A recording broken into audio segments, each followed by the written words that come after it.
Hello, YouTube. I'm going to tell you one thing that a lot of people actually haven't been able to tell you throughout this whole virus situation. In the case that we are locked down for an extended period of time, then your best bet is probably to make a greenhouse. I'm personally a fan of the whole growing your own food thing, preparing for the apocalyptic situation, and all that different stuff. But you'll find that growing a greenhouse is one of those very essential things that you're going to want to make sure that you do in case of an emergency situation. So, let's go over the basics. First of all, you are going to want to build your greenhouse. It's very simple. The way that I've structured mine is I took these, take a bunch 2x4s. They don't need to be treated. They just need to be, 2x4s.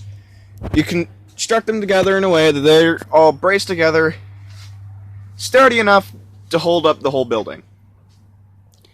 You can take either PVC pipes like I've done here, or you can make a slanted roof with slats of wood over the top of it. Whatever. You just need something that can take that rain and snow will fall off of, and light can come through. In this case, we use PVC pipes and just have them, bent over the top. Next, you're going to want your clear outer walling.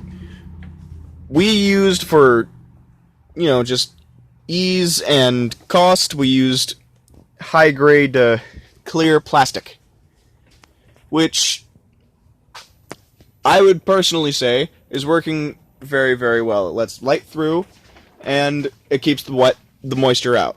That's another thing. You're going to want to make your greenhouse waterproof, because if it's waterproof, then you can easily control the temperature and the moisture and all that different stuff on the inside. And you don't want it too humid or too hot or too cold, so make sure that you get the whole place sealed up. If you're going with plastic, an easy way of doing so is going at all of these holes and just filling them in with tape. Clear Scotch tape works perfectly fine. Now, you're going to want a heating system. Many people use Windows and retractable computer-activated whatchamacallits to open up the thing and after it reaches a certain temperature. But really all you need is a thermometer. By the way, you want to keep this between 70 and 8, typically between 70 and 80 degrees. It's a little bit cold, so I'm going to turn on the other half of our heating system, which is these heat lamps, which have, at least for us, been working perfectly fine. And you can see our incredibly sophisticated electrical system here. Zip ties, an extension cord, and a yeah, that's pretty much it. Zip ties and an extension cord. We have this cable running all the way over to our house where it gets the power from. These heat lamps don't take up a lot of energy, so they're not too taxing and they aren't really an electrical threat. Now, after you've built the greenhouse, you're going to want to grab as many containers that you can find. Small containers, large containers, it doesn't really matter. As long as it's deep enough to plant something in, that's all that really matters. We've got old bowls, planters, we got all of these little tiny things we bought from Home Depot and Lowe's and all those different places. They're really cheap. These were, I think, $3 a pack, and you get 12 for a pack. And I don't think they were even $3 now that I think of it. I don't really remember what they cost, but still. If you want to make things a little bit more complicated for yourself, you can also get one of these little bee things. It's just a bunch of little cardboard tubes inside of almost like a birdhouse frame. different kinds of bees make their houses in these things, and then you take this into your greenhouse, and you put it up somewhere, and then the bees will pollinate everything. Once you get some bees in there, at least. And after you get all your containers, you want plants, which is pretty obvious. That's the whole purpose of a greenhouse. We have many different kinds of plants started in here. We have Mexican-style tomatoes, which haven't really gone yet. I don't know why I took that up first. Basil. The basil is just now starting to grow. These are also the Mexican-style tomatoes. What's this? Cucumbers and zucchinis, which are all coming up really well, actually. These are more cucumbers, tomatoes, and even peppers, lettuce, cabbage, beans. We got a lot of different things. You want to make sure that you have a bunch of different kinds of foods, because you're going to get sick of eating the same 3 different vegetables over and over again. This isn't all we have, by the way. These are just the things that we've started in here. We've started all the things that you should plant earlier in the year and put them inside of here. And, which is... I pretty much listed all the things, and some of our old plants, like these chive onions, or not chive onions, well, yeah, chive onions. And,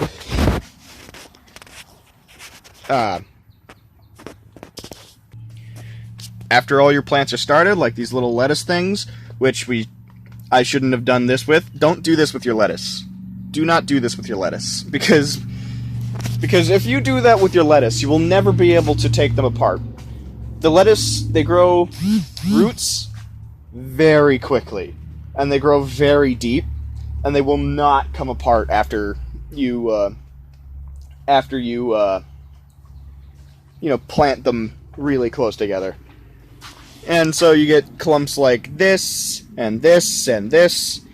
By the way, the lettuce plants, if you didn't know, are huge, and they take up a lot of space. They need to typically be, it's at least this type of lettuce needs to be 6 inches apart from each individual plant.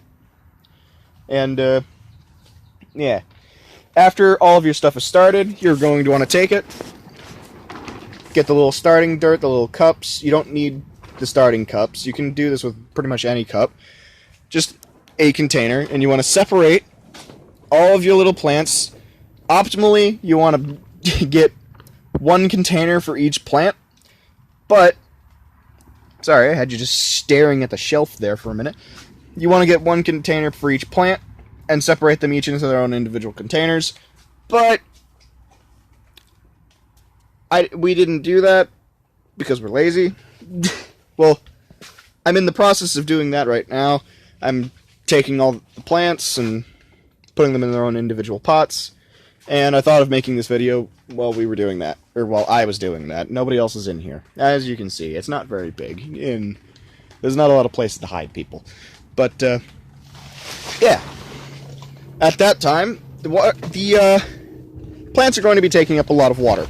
So, oh yeah. Ours, just for an extra security... Oh, hey kitty. Meow meow.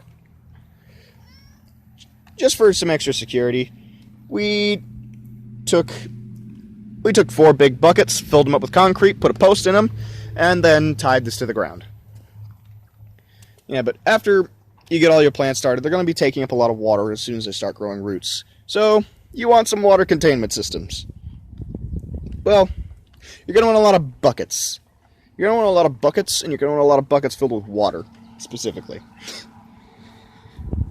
So, we got all of our expendable containers here, all filling up with water. I have buckets underneath our old degraded camper here, in spots where water likes to come down to fill up the buckets.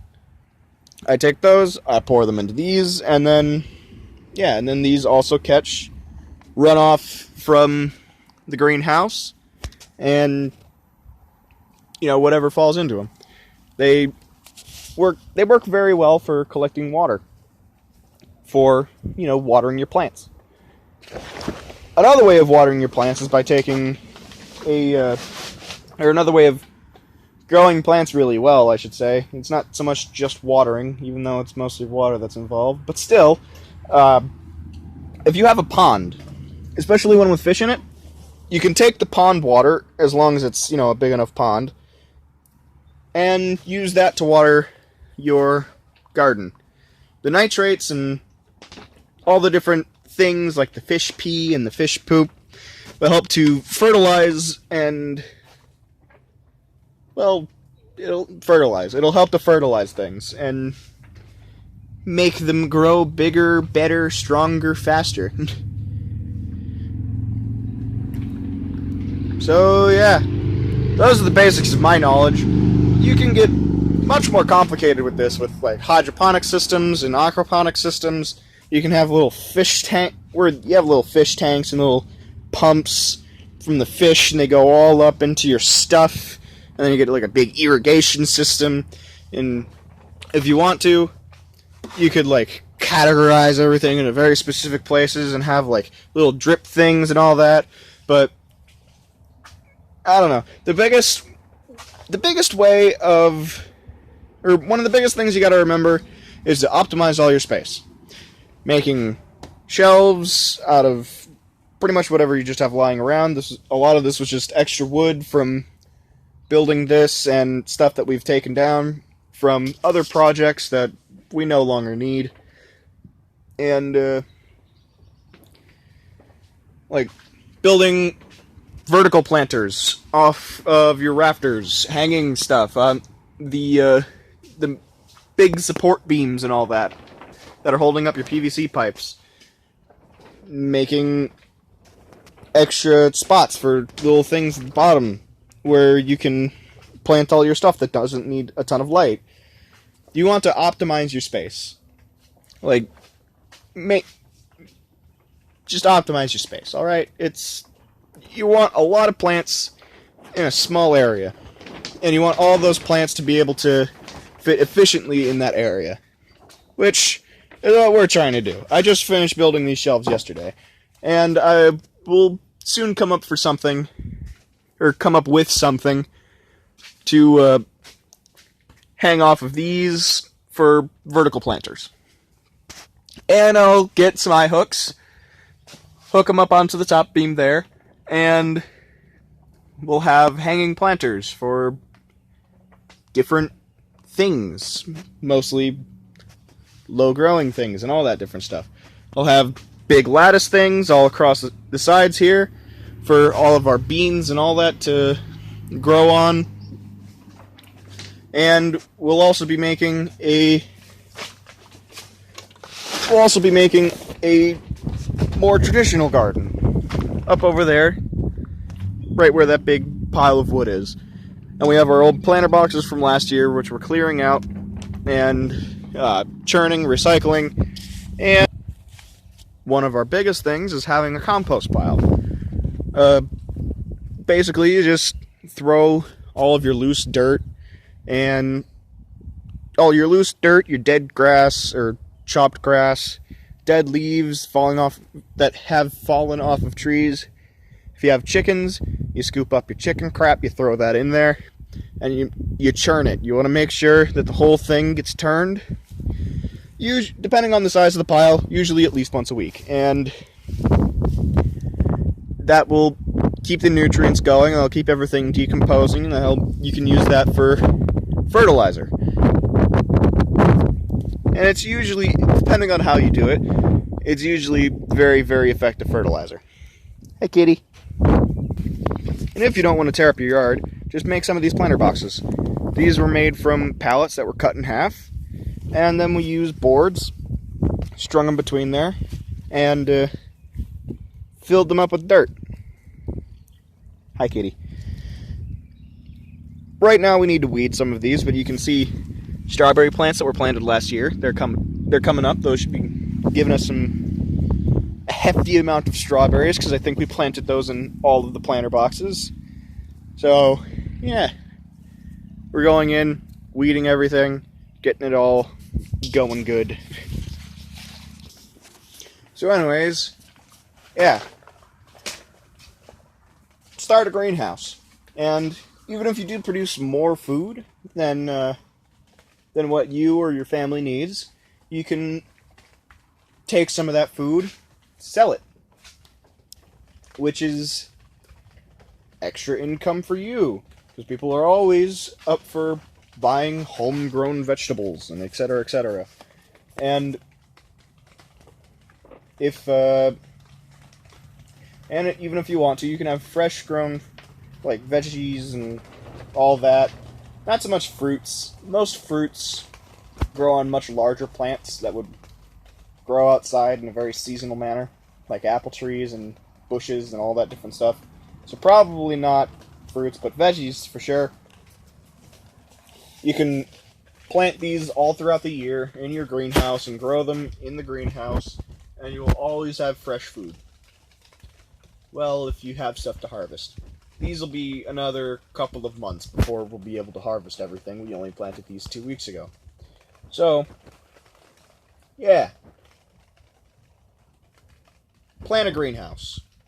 There's no real reason why you shouldn't plant one, other than maybe you don't have the money or you live in an apartment. And by the way, building this one, it only costs us about $600. You can also buy a greenhouse. You can just buy a greenhouse, have a place deliver it to your house, and then you can either hire somebody to put it together for you, or you can put it together yourself. It doesn't really matter. It's going to cost a lot more than what we did here, but yeah, we still got that big roll of plastic in there too. So just in case we need to rip this stuff off and redo the plastic, we have plenty of plastic to do that with. And what cost the most was easily the wood, because you're gonna need a lot of wood. Like these boards are each about 4 feet apart. There's one 7-foot board for each individual stud, and they're holding up the walls, they're holding up everything else. It's a lot of work. It took by myself, it took me about, I think, 2 or 3 days to build this whole thing. So, to build the framework, and then drape the plastic over top of it. It took me another week to get the door properly cut out, get this chicken wire that's supporting the bottom on the outside. I don't know if you can see that, but yeah. Overall, there's no real reason why you shouldn't have a greenhouse. Anyways, just build a greenhouse. Have some fresh veggies, even if it's a tiny one. You can make a closet into a greenhouse, for Pete's sake. And it's not that hard. It's literally just the same thing here. You just get grow lights, which cost actually the really expensive, the big ones cost like $40, like a piece. But you just get grow lights, and then some shelving units, and like a pitcher for your water, and maybe a little bit of the aqua fertilizer, and then you're done. And you have a closet greenhouse, which actually isn't a bad idea. If you got an extra closet, turn it into a greenhouse, and you get like your little herb garden inside of your closet there. But yeah, especially if it's a walk-in closet. There's some walk-in closets that are the size of my greenhouse. If you got one of those, just turn it into a flipping greenhouse. It'll save your life, man. It'll save your life, and make you a lot of money if you really know what you're doing. Anyways, I'd say that's good for now. Goodbye, YouTube.